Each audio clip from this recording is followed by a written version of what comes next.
नमस्ते, मेरो नाम चाहिँ ज्ञानेन्द्र भट्टराई हो। म चाहिँ यहाँ ओक्लाहोमा सिटीमा आइसीयूमा काम गर्छु र मेरो प्रोफेसन चाहिँ नर्सिङ हो।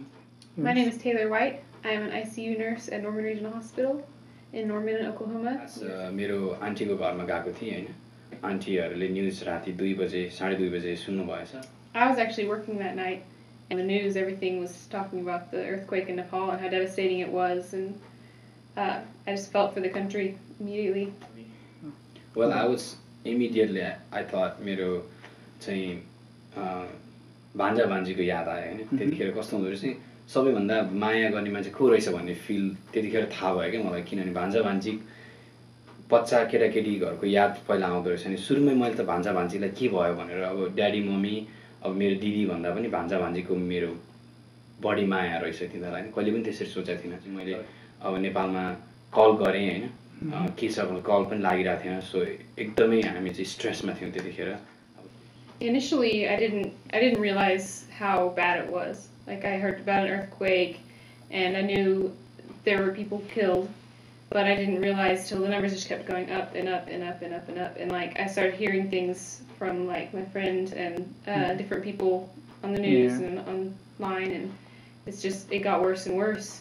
And then when I got there, it was just even worse than I expected then. So.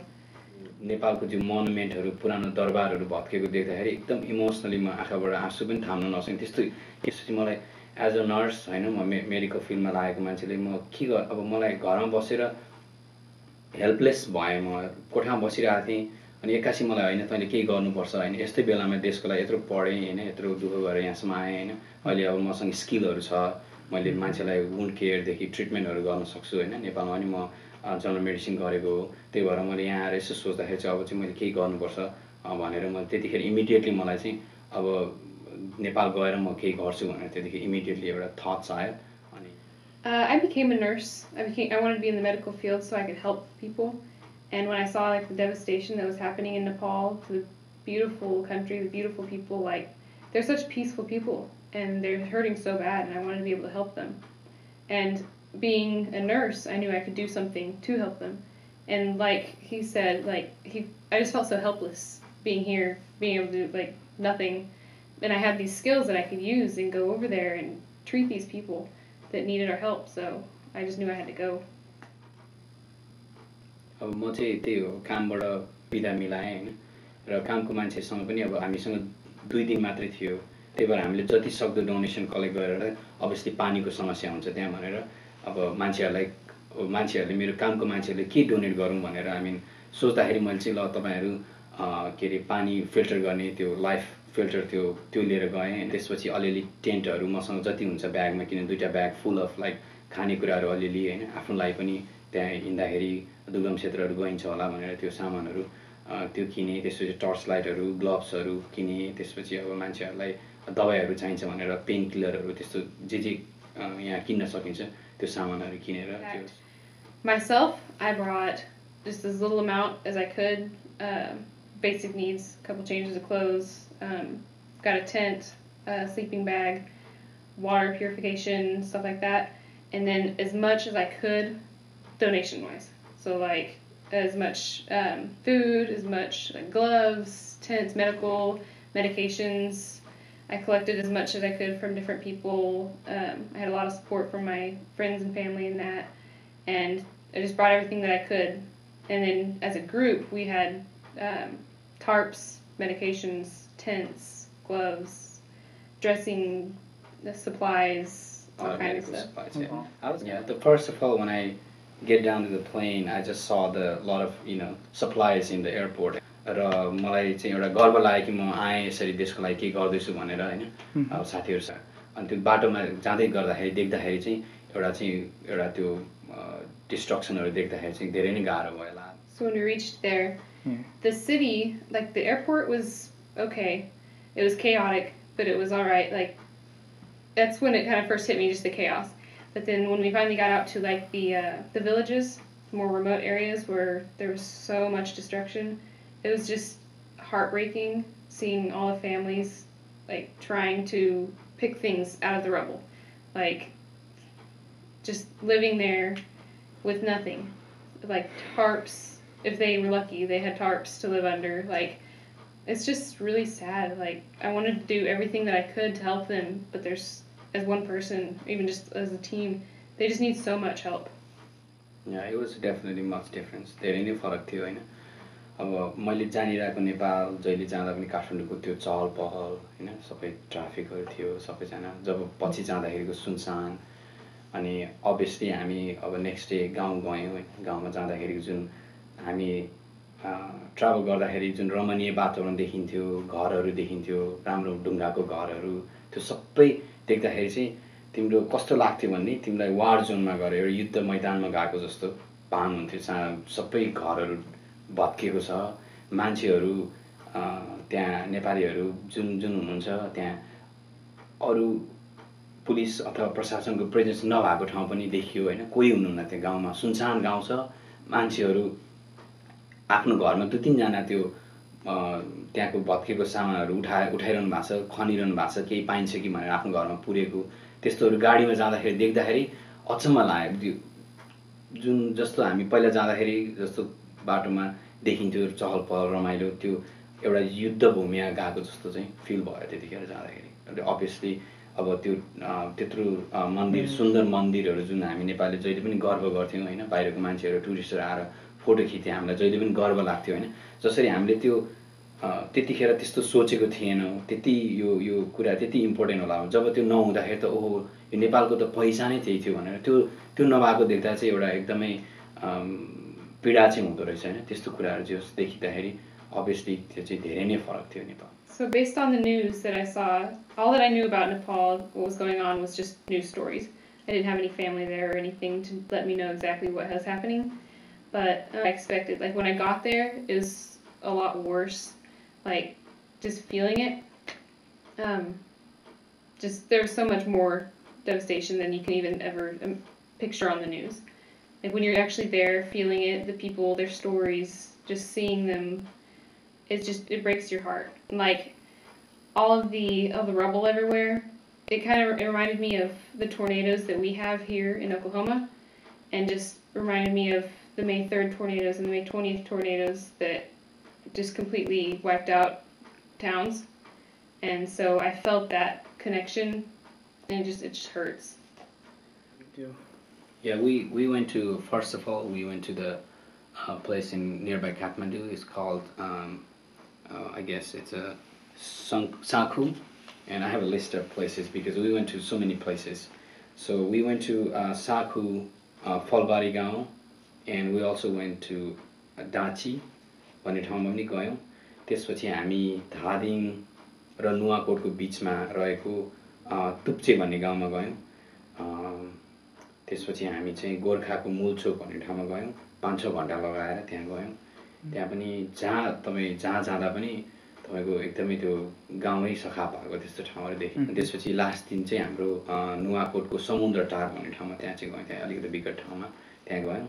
अनि त्यहाँ चाहिँ हामीले हेल्थ क्याम्पहरू पनि सञ्चालन गऱ्यौँ.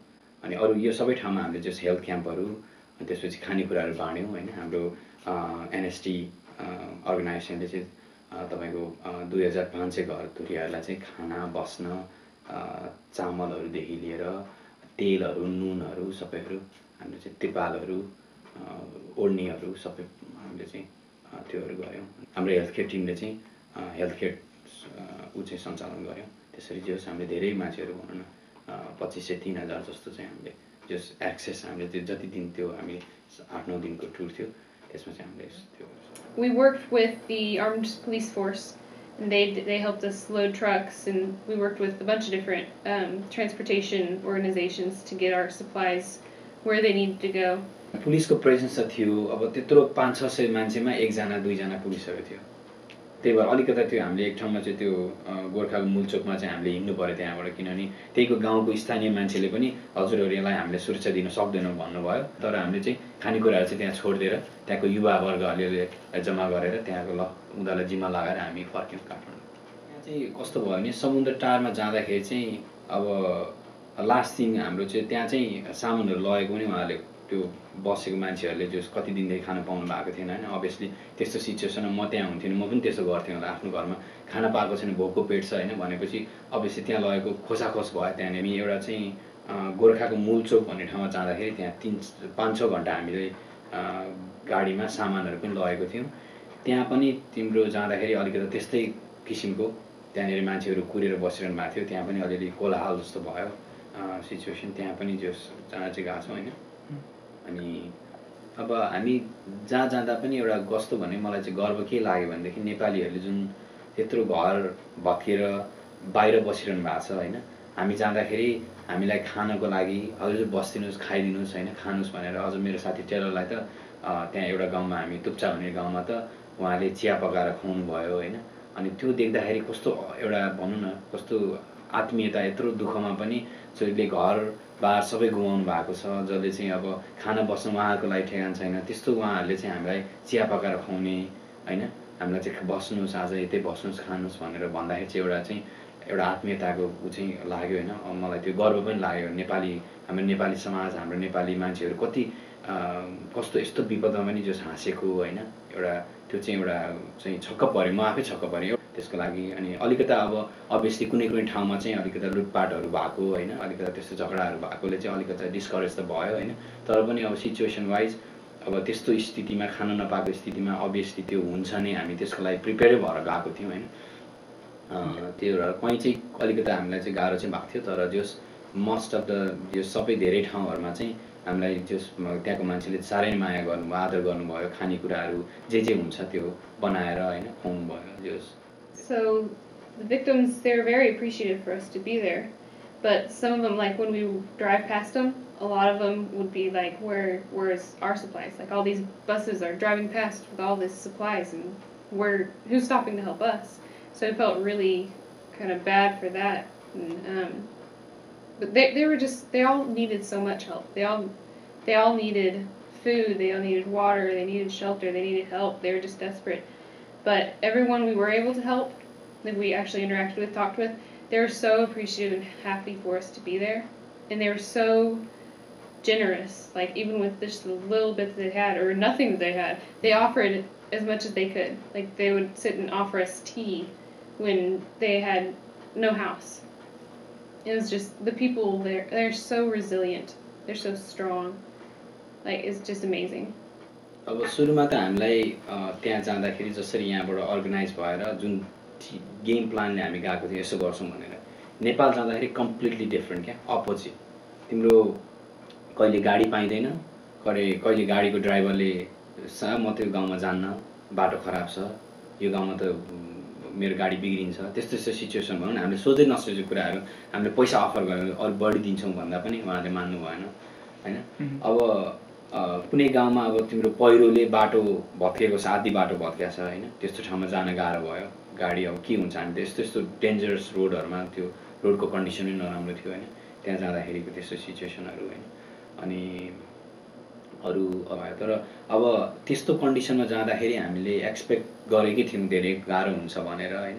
तर त्यहाँको मान्छेहरूले त्यहाँको स्थानीय मान्छेहरूले जुन सहयोग गर्नुभयो अब नेपालमा रहेको टिम हुनुहुन्थ्यो उहाँहरूले सहयोग गर्नुभयो त्यसले चाहिँ धेरै नै सजिलो भयो हामीलाई। कतिपय त्यहाँ न्युजहरूमा चाहिँ अब यस्तो लुटपाट भइरहेछ जानु हुँदैन भन्ने कुराहरू भयो त्यहाँ अलिकति कन्फ्युजन भयो होइन। अब यस्तो भइरहेछ किन जाने अब आफ्नो रिस्क लिएर जाने कि के गर्ने भयो होइन त्यो कुरा चाहिँ हल्का अलिकता डिस्करेज गरिरहेको थियो हामीलाई जानलाई। तर पनि हामीले चाहिँ अब यस्तो बेलामा हामी जेसुकै होस् हामी एउटा नेपाली हो होइन नेपालको लागि सहयोग गर्न आएको हो आफ्नो नेपाली हो होइन भन्ने भयो होइन किनभने यस्तो बेलामा हामीले जानुपर्छ भनेर हामीले रिस्क लिएरै गयौँ त्यहाँनिर। But like the difficulties as a team, I think a lot of it was planning, and like knowing where to go and being able to get there when we knew who needed help, because the roads were just treacherous, like trying to get out there. And some of them you could get there on like trucks, but you couldn't on like the big trucks or like the buses that we had to take. And like a lot of the really hard hit villages, you had to get there by helicopter, and we couldn't even get there doing that. And it's just hard to be able to organize all that and realize your limitations and get the people the help they need as much as we can if possible. मेरो विचारमा चाहिँ अब नेपालमा अहिले चाहिँ अब खाना बस्नको समस्या रहेछ धेरै मान्छेलाई हैन। अनि एज अ अब हेल्थ केयर भएको हुनाले मलाई चाहिँ कस्तो लाग्छ भने त्यो जुन ट्रिटमेन्टहरु गाउँहरु अहिले पनि मान्छेहरु गाउँमा चाहिँ इन्फेक्टेड देखियो। हामी जाँदाखेरि धेरै मान्छे पट्टी लाएर पहिला चाहिँ पट्टी लाएर छोड्नु भएको रहेछ होइन, अब त्यहाँको रेस्क्यु एफर्टको टिमहरूले। अनि पछि हामी जाँदाखेरि त्यो घाउहरू सबै इन्फेक्टेड भइसकेको थियो होइन। त्यही भएर फलोअप चाहिँ गर्नुपर्छ अभियसली होइन, किनभने धेरै मान्छेहरू इन्फेक्सनले मर्छन् होइन। धेरै मान्छेहरूलाई अझै अब खाना घाँसबास कपासकै सबैभन्दा पहिला चाहिँ समस्या भनेको, अब किनभने पानी पर्दैछ होइन, त्यो गर्दाखेरि चाहिँ त्यो नै एउटा ठुलो समस्या देखेँ मैले। अहिले पनि गाउँघरमा त्यो त्रिपालहरू नपुगेको मान्छेहरू त्यो देख्दाखेरि चाहिँ त्यो नै पहिलो समस्या चाहिँ हामीलाई त्यो च्यालेन्ज चाहिँ छ। अब मेरो विचारमा चाहिँ अब जतिसक्दो होइन, अब नेपालीहरू अब बाहिर बस्ने, नेपालमा भएको मान्छेहरूले आफूसँग जे छ होइन आफूले सहयोग गर्नुहोस् होइन सबैजनालाई। अहिले देश यस्तो दुखित स्थितिमा छ होइन, सबैजना चाहिँ अहिले मिल्ने बेला हो सबैजना। त्यहाँ अलिकता पोलिटिकल उहरू पनि देखियो, अलिकता विवादहरू यस्तो देख्दाखेरि चाहिँ एकदमै डिस्करेजिङ लाग्छ होइन। किनभने अहिले त सबै नेपाली, किनभने हामीले अहिले यहाँ बाहिर बस्ने मान्छेहरूले यति सबैजनाले लागिरहनु भएको छ, यसै लागिरहनु पऱ्यो। किनभने यो देश बनाउन अब तपाईँको 1-2 वर्ष नभइकन हामीले एउटा उसमा चाहिँ ल्याउन सक्दैनौँ, किनभने धेरै नै क्षति भएको छ होइन। त्यस कारणले सबैजनाले चाहिँ लागि पर्नुपर्छ, सबै नेपालीहरूले अब आफ्नो तर्फबाट जे गर्न सक्नुहुन्छ होइन। एउटा सोच हुन्छ कि एउटा विचार हुन्छ कि एउटा लिडरसिप हुन्छ कि होइन, अहिले चाहिँ अगाडि बढेर त्यो देखाउने बेला आएको छ होइन। आफ्नो क्षमताले जे हुन्छ त्यो गर्ने बेला आएको छ। सबैजना मिलेर काम गर्नुपर्छ।